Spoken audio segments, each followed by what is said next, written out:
Lord forgive me for this trap shit. Sergeant Smack make it backflip. Telly Hank did with the action. With the vital speaking Spanish. Frank Matthews how I vanish. Poof. Came back like I'm King Tut. Gold BBS is on a beamer. When Fat Cat was 10 queens up. Ball off the profit, not the re-up. Fly like Puerto Rican Jesus. Uptown like I'm Baby May. Just caught a touchdown. From We ain't play my man, I swear to God. I don't know what we gonna do to him, but we gonna lynch his ass if he ever come here. When they come play them wizards up there, we gonna lynch his ass. If a young buck, I like you. I like you, my man, and everything. That nigga game that keep his mouth shut. Don't you stop that bullshit, man. Leave that man alone, man. That man don't bother you. That man got kids, man. He can't afford to go back and forth with you, man. You can stand that shit, man. You don't take care of your kids, man. You feel me? You can love your kids, but you don't take care of them. What we gonna do here right now? This is what we gonna do. Sorry, Jay. We gonna try to make it. Either we gonna get the fuck out the ghetto, or we gonna make it in the ghetto, man. And the only way we gonna do it is to stick together, you feel me? Yeah. But you ain't gonna stop, so I'm gonna stop like that. You ain't gonna stop. You ain't gonna stop. You ain't gonna stop. Ask him what he did with his penny. Who? What he did with his bronze medal they gave you. Is it now? Why you ain't wear it, yo? You just told me you threw that motherfucker overseas. Huh? Lake somewhere.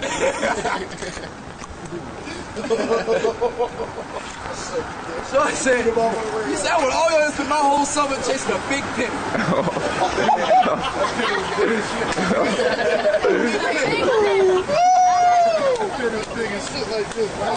How is he gonna tell a bitch he worth $100 million and he chased a big penny? Yo, we back. It's your boy Pop-A-Lot. Mob ties. We on our way to Murderland. Baltimore. West Baltimore to be exact. Now, before we get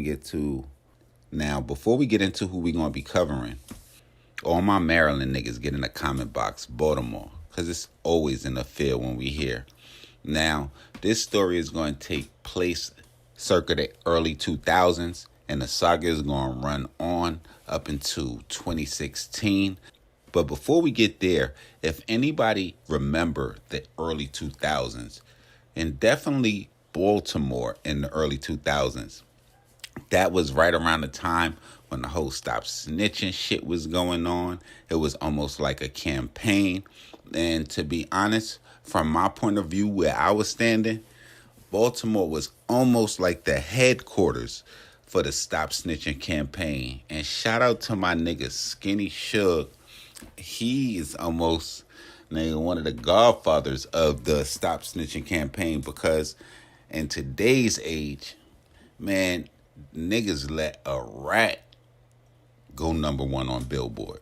Now, y'all niggas let that shit hit home, my nigga. Niggas let a rat nigga hit #1 on Billboard.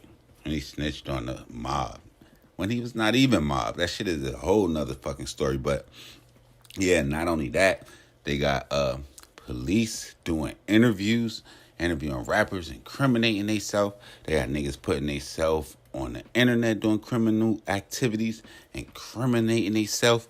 So it's just a whole, man, if a nigga would have told me back in 2000 that in 2020, man, niggas, it's going to be a whole different world, man. Snitches going to be able to come home, walk the blocks where they snitched on people, walked the blocks where they killed their homeboys.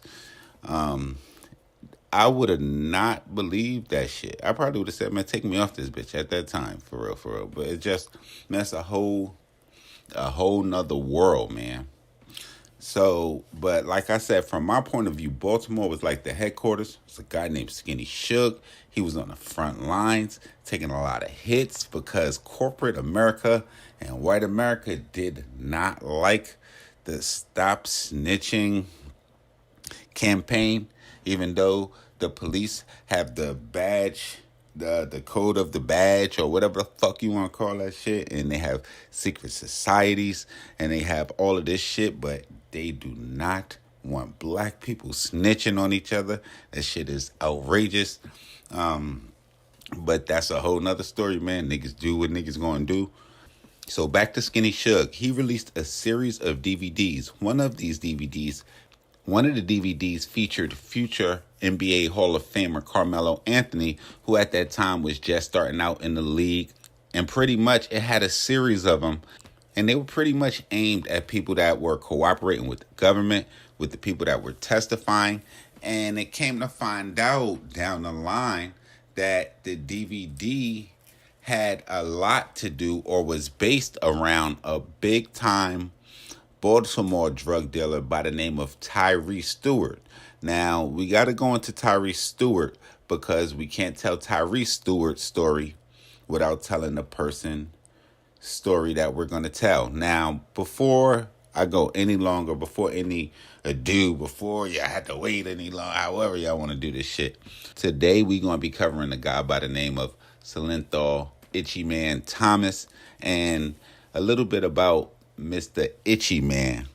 He's going to be a West Baltimore enforcer / hitman if you want to listen to the government. He's going to be a gunslinger if you on this mob type shit. And we pretty much can't tell his story without telling the story of Tyree Stewart, the guy that those Stop Snitching DVDs were aimed at. Now, Tyree Stewart was pretty much a drug dealer that operated in Baltimore, Maryland. I want to say really predominantly West Baltimore. He was a marijuana kingpin who authorities allege made upwards to $50 million.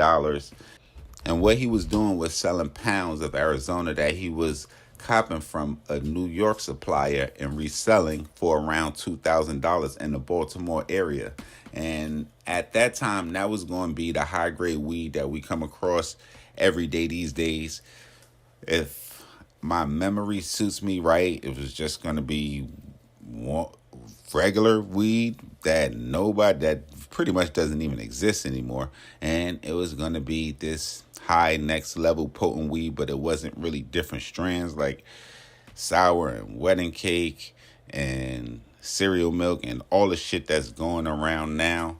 Now, Tyree Stewart ended up getting arrested somewhere around 2003 in late August.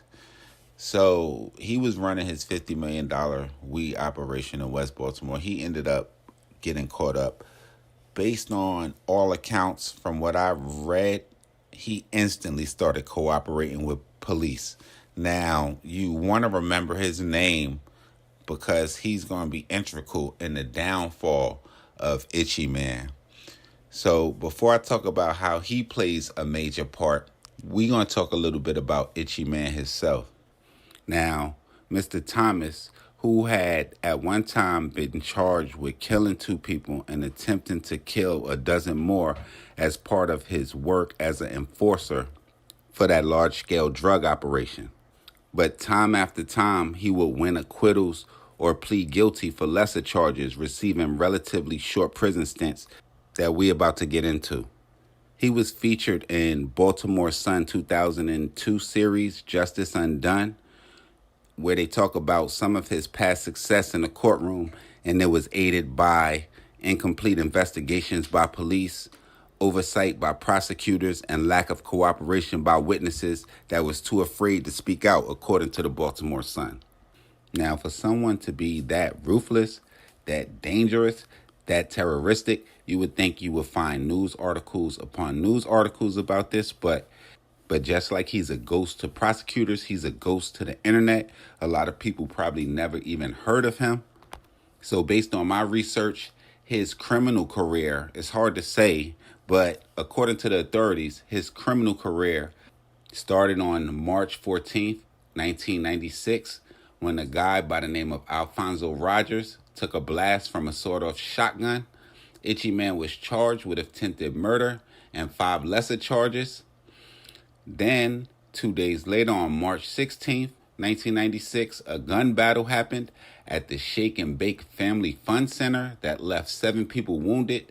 Thomas was charged with 7 counts of attempted murder and a few lesser charges. On September 1st, Terrell Moses, identified in court documents as the mother of Thomas's child, was assaulted. Thomas was charged for that. On September 14th, 1996, Antoine Lowe was shot 6 times while he was shooting dice. Thomas was charged with attempted murder and lesser crimes. The jury would end up acquitting him on October 8th, 1997, after a detective testified that Lowe identified Thomas as his assailant, but Lowe would recant his testimony. On November the 2nd, 1996, Raymond Fortune was robbed and severely beaten. Thomas was charged with attempted murder and lesser counts. He pled guilty on January 22nd, 1998 to robbery with a deadly weapon and a handgun and possession, and that plea deal netted him a 2.5-year prison sentence, and he pretty much had the remaining charges dropped from everything else in 1996 with that plea agreement that he set up with the government. Now, the charges would continue. On December 23rd of 1998, Ellis Johnson was selling drugs when he was robbed and shot 4 times. Thomas, a guy by the name of Samuel Warren, and Carlos Williams, they were charged with attempted murder and lesser counts. A jury acquitted them. In May of 2000, on December 23rd, 1998, 15 minutes after Ellis Johnson was shot, a guy by the name of Lewis Middleton was robbed and shot to death while he talked on the payphone with his mother. Itchy Man, Warren, and Williams were charged. A jury would later acquit them. In April of 2000, on January 22nd in 1999, Lakeisha Berry, who was also one of the mothers of his children, was beaten and she suffered a broken jaw. Thomas was charged with that. Prosecutors shelved that charge when Berry failed to appear for trial in August of 2000. On January the 28th, 1999, Terrell Moses, again, the mother of Thomas's child, was beaten unconscious, suffering a broken cheekbone. Thomas was charged with that. Prosecutors shelved that charge when Moses failed to appear for trial. In that same month of August 2000, on September 9th, 2000, Latrell Gross was shot 6 times and died. Thomas and a guy by the name of Alfonso Harper was charged. A jury acquitted them both in August of 2001. On August 20th, 2001, a man was shot during a robbery at the Royal Casino, and for that, Thomas was charged with attempted murder and lesser crimes. Now, I saw at one time where that trial was pending, along with 2 counts of illegal possession of a bulletproof vest, but by all accounts, or from my research, those charges were eventually dropped because those were not even the charges that ended up having him serving several life sentences plus 10 years. Now, if we're going to talk about the charges that would end up railroading him, we're going to have to talk about Tyree Stewart, who we talked about at the beginning, the alleged drug kingpin. Somewhere down the line, he would end up ratting on Itchy Man. Itchy Man would end up being indicted on charges that Stewart alleged that him and a guy by the name of Corey Smith paid Itchy Man and 2 other people $10,000 for a contract killing of a guy by the name of Terry Cheeks that happened on May 14th, 2012, in retaliation for the slaying 2 days earlier of one of Stewart's cohorts, Albert Alkey Dunbar, who was 22 years old. He ended up getting shot 15 times in that murder for hire plot. Stewart also testified that he hired Thomas to kill a guy by the name of Jesse Williams, who was a reformed drug dealer who had robbed his organization back in 1999. So that's going to really be the gist of that story. And I guess my take from that one is you can play in the streets, but you can't really play for too long. It's only but so many times, man. You can beat them however many times that you want to beat them, but they only got to beat you once, and they got you for the rest of the time being. Now, y'all get in the comment box. This one been a long time coming. I got a lot of requests on this, so we trying to do everyone coming through. It's your boy Populi. Y'all follow me on Instagram, Twitter, POP_A_LOT, and we gonna be back with more of that real trill spill. And y'all know what it is, man. It's the mob. Mob. Ties.